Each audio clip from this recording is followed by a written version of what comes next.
This video was brought to you by Raycon. Go to buyraycon.com/Nathaniel to save yourself 15% on your order.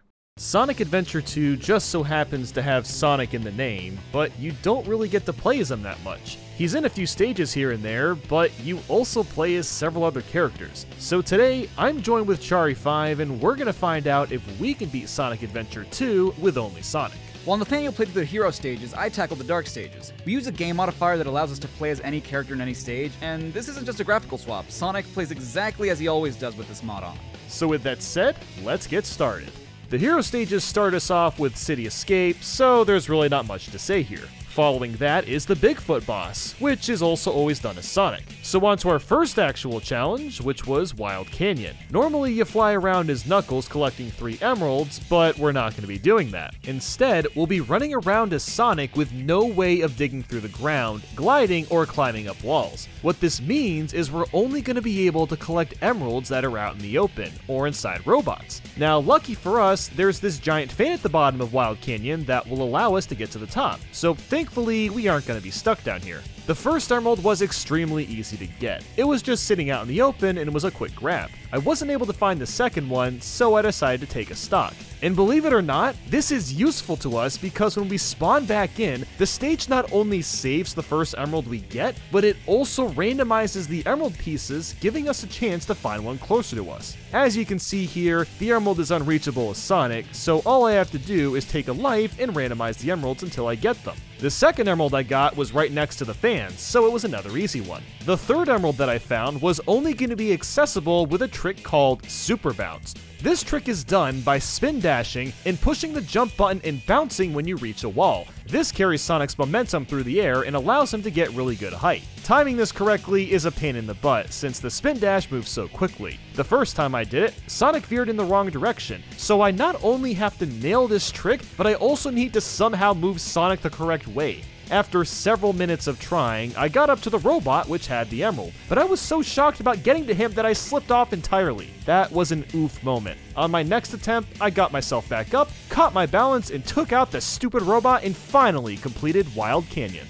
Up next was the Dr. Eggman fight, and as weird as this is gonna sound, we can't actually test if we can beat him as Sonic. For whatever reason, the mod we're using always loads in Shadow because the only character we fight normally is Shadow. We went to the Sonic Adventure 2 Discord server to ask about this, and they haven't found a way around this problem. So even though Sonic would likely tear down Dr. Eggman, it technically isn't possible to even try. After that was Prison Lane, and this one utilizes a power-up you might not even realize Sonic has, the Magic Gloves. This is found in City Escape, and what it does is captures close-by enemies and turns them into a ball. With this tactic, we can destroy robots required to open these doors without even touching them. Who would have ever thought such a useless power-up could actually be useful? The Magic Gloves basically substitutes Tails' lock-on missiles, but only for robots that are close enough. After a minute though, I ran into a gate I couldn't open because I couldn't reach all the robots with the Magic Gloves. So I had to pull off a super bounce to get past this. Once I landed, I just walked on the top and kept moving forward. I wasn't able to open this gate either, so I just did a really fast spin dash and jump and made my way across that way. But the real trouble began at the end of this level. This footage was captured by Traitor from Discord, and as you can see, Sonic is at the very end of the stage. We need to destroy all the robots to get to the goal ring. The Magic Gloves work until we get to these last 2 robots, since they're way out of reach. With some very careful manipulation, we can force the robot next to Sonic to shoot his bullet and hit the other robot on the other side of the screen. This is incredibly cool, but unfortunately, we cannot reach this robot tucked away in the corner. So even though we're literally at the end of the stage, you can see the goal ring, there's no way to beat this one. So after the insanity of Prison Lane, Metal Harbor is a typical Sonic stage, so no troubles here. The Shadow fight is pretty simple as well, you just play as usual. And then there's Green Forest, which again is another normal Sonic stage. Now for Pumpkin Hill, we actually have to collect the shovel claws with Sonic and then we can get the emeralds. If we don't collect the claws, one of the emerald pieces would always spawn in the ground because the game wants to ensure that Knuckles grabs the upgrade before continuing the story. So now we just have to use the same strategy. Keep respawning the emeralds with deaths until we get them all. The first one I found was just trapped in this box, so it was easy to grab. The second one was in a spot I've never even seen before. It was in between these fire-breathing skulls, and it wasn't that difficult difficult, just a little scary to get. And finally, the third emerald was just floating in midair. This was another scary jump, but thankfully I got it. I can't believe this was even possible considering the large scope of Pumpkin Hill. Moving on to Mission Street, I didn't think I'd have much trouble even though this is a tail stage. It's very wide open, and there's no doors I have to worry about this time. Although I accidentally got stuck on this box and thought I was stuck, but then the robot shot me out of it. So, thanks buddy. Jumping over these grates was a tight jump, but nothing really got difficult until the road started falling apart. This chunk of the road fell really early, and I thought I needed it to get across. But as it turns out, you can just spin dash on top of this sign and get enough speed to make it to the other side. And that was basically the whole level. Nothing too terribly hard.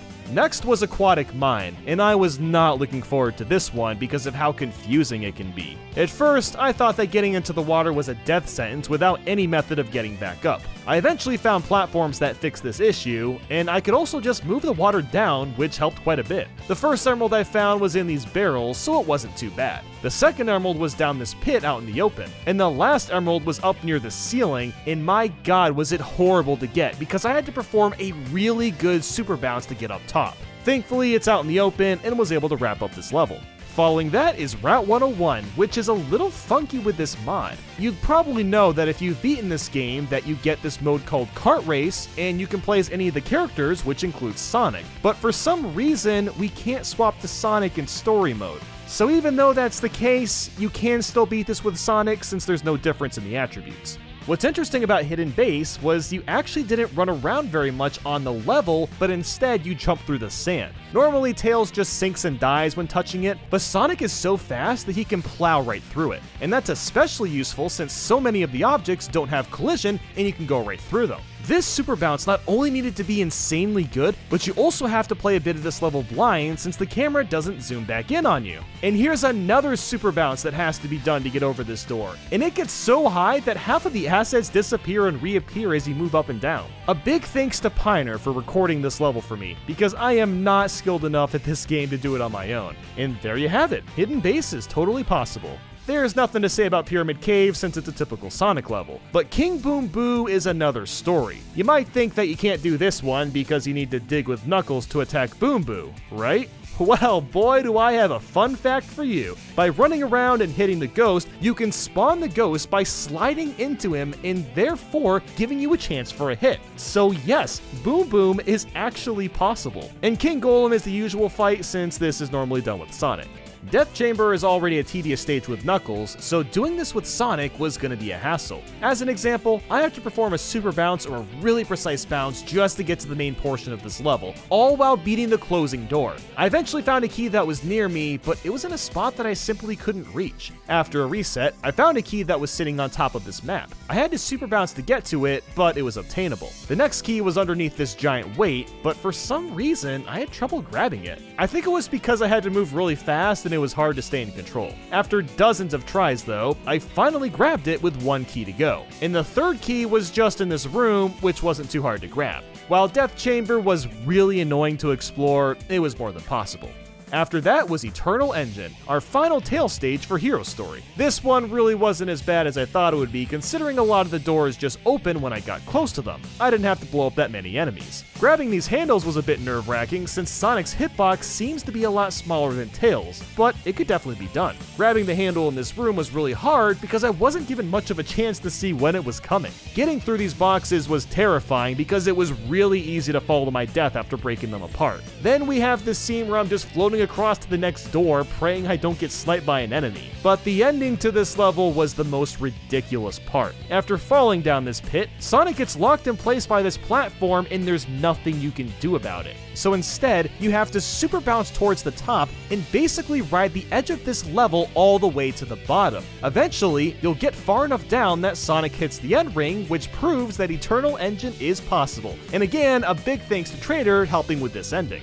And now onto the final Knuckles level, Meteor Herd. While this level wasn't that hard, it was incredibly time consuming just for the sheer size of this level. The first emerald was out in plain sight, which is pretty nice. What was also nice was how many rocket boosters there were. This made climbing up Meteor Herd actually doable. The other 2 emeralds were pretty easy to nab, so we'll go ahead and move on from here.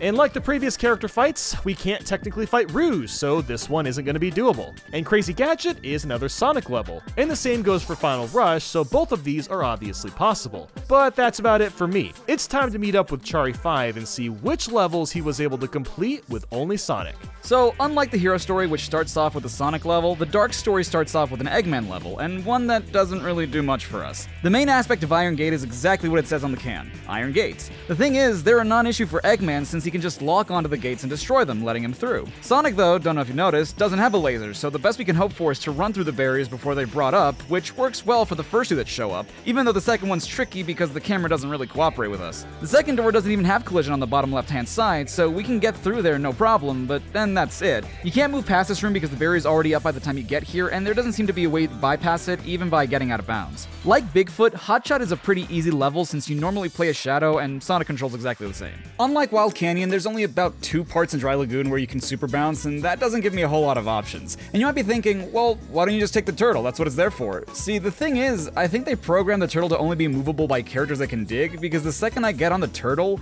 nothing happens. My game doesn't freeze, it's just that my character model is stuck in the last frame of animation before getting on the turtle, and then I'm just free to move around however I please. And that's assuming you get on the turtle to begin with, because if you accidentally fall in the water, you're stuck floating there until you drown. You can't escape this. Because my movement is limited, I have to reset until the pieces spawn on this part of the map, and even then, only if they spawn on the bottom part. Not only that, but sometimes they can spawn in these jars that Sonic can't break, so we can't get those either. I got 2 pieces to spawn in this area in the lower part, but one of them spawned in a thing that I can't break. Wonderful. Eventually, and after a lot of deaths, I was able to get them to spawn in decent enough places to the point where I could get all 3 without having to reset the entire stage. Sand Ocean is not at all what I thought it was going to be. I figured it would be, if anything, a fun little platforming romp where I just had to be careful of falling in the sand. Turns out, it's kind of the opposite. Our first obstacle is this pill you have to shoot as Eggman, which can't be destroyed by anything Sonic does, and that would make it a bridge to get to the next section. So instead of wasting too much time with that, I decided to try and spin dash my way to the next platform, which worked, but I almost immediately got hit by a gun robot that's waiting for you there. It knocked me into the sand, which would normally kill Eggman immediately, but Sonic's coded to be able to sink into the sand before dying, so I used that to my advantage and see if there was a way around the level, and to my surprise, there was.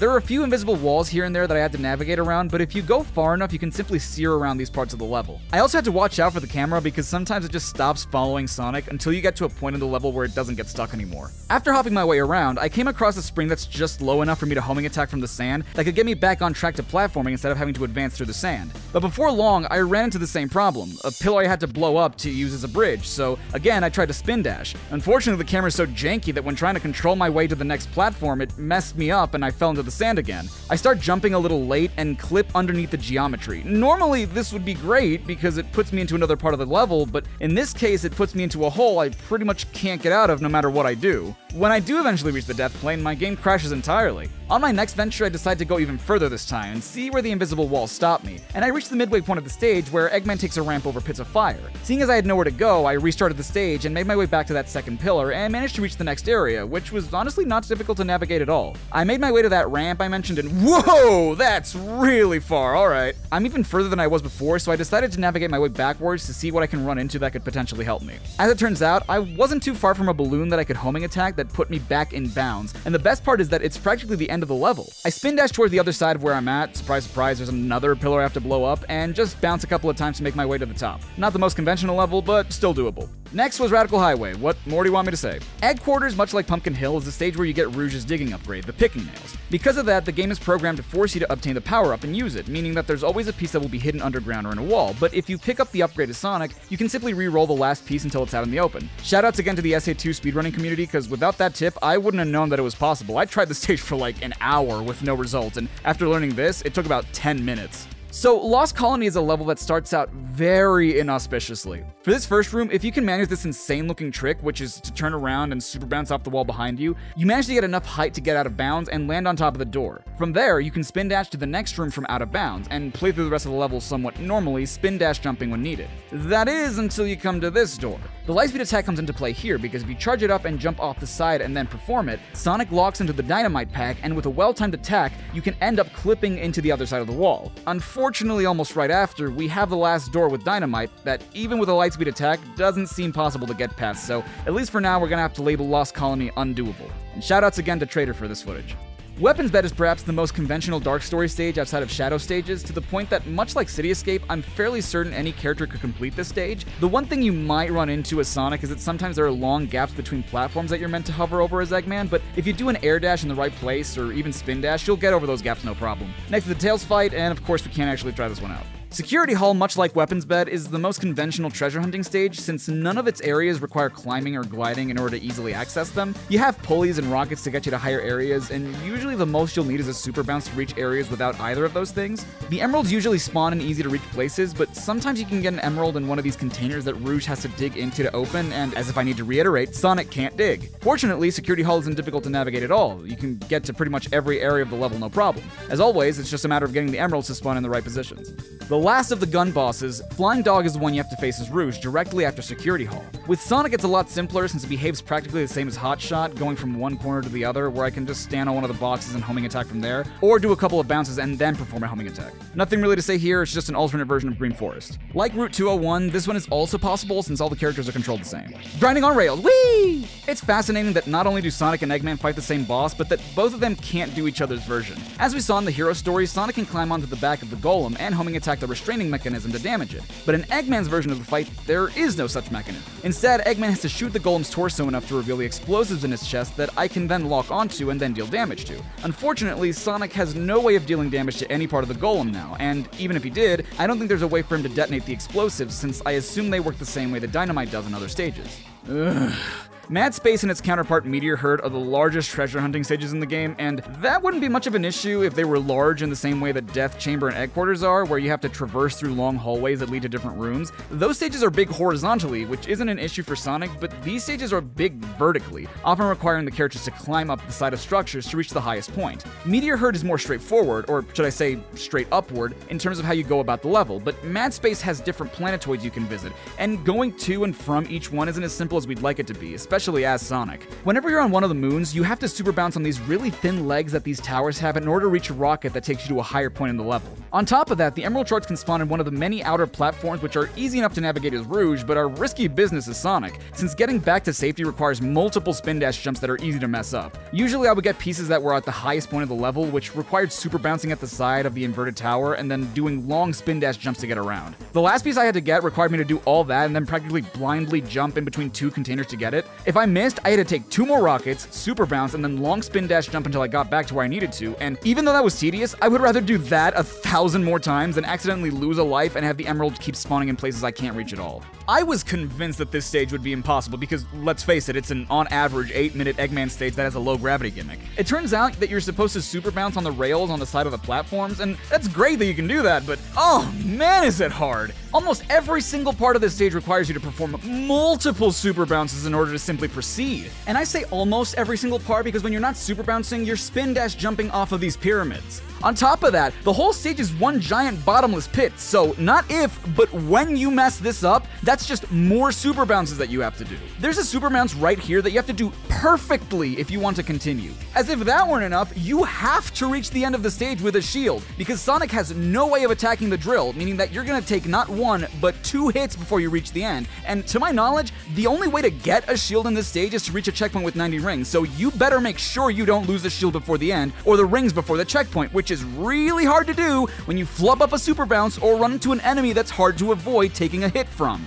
Anti-gravity tubes, whee! And that's everything for the dark stages. Nathaniel and I will try to finish up the last 3 final stages. Cannon's Core is by far the least amount of progress we can make. In fact, we can't even leave this room. Even with a super bounce, all the walls are sealed off and we can't get any farther. Bio Lizard is usually done with Shadow, so completing this with Sonic is a cakewalk. And lastly is the final boss, which I guess is kind of possible. The game forces us to switch between Shadow and Sonic. Since they have the exact same properties, I think it's fair to say that the final hazard is indeed doable. Well then, that was quite the challenge. Out of every stage, 8 of them weren't possible, which is kind of a low number if you ask me. I was honestly expecting more of them to be impossible, like Headquarters or Cosmic Wall. The Super Bounce was an extremely essential trick that let us complete more stages than you would expect. I wonder if Sonic can do that because of his branded shoes. That makes me wonder how much more broken he'd be if he had a pair of Raycon earbuds. I mean, the everyday E25 earbuds are their best model yet, with 6 hours of playtime, Bluetooth pairing, more bass, and a more compact design. The sound is really clear and crisp, plus there's multiple earbud sizes to pick from. They sound just as amazing as other top audio brands, but for half the price. Raycons are great for working at home, working out, and listening to music and podcasts, and they come in fun colors. So go to buyraycon.com/Nathaniel and click the link in the description below to get 15% off your order. Thanks to them for sponsoring this video. And if you'd like to see another ridiculous Sonic Adventure challenge, Chari5 just put out a challenge trying to beat that whole game with only Gamma, so make sure to check that out. And with that said, thank you guys so much for watching, and I hope you have a great day. Stay safe out there, and we'll see you next time.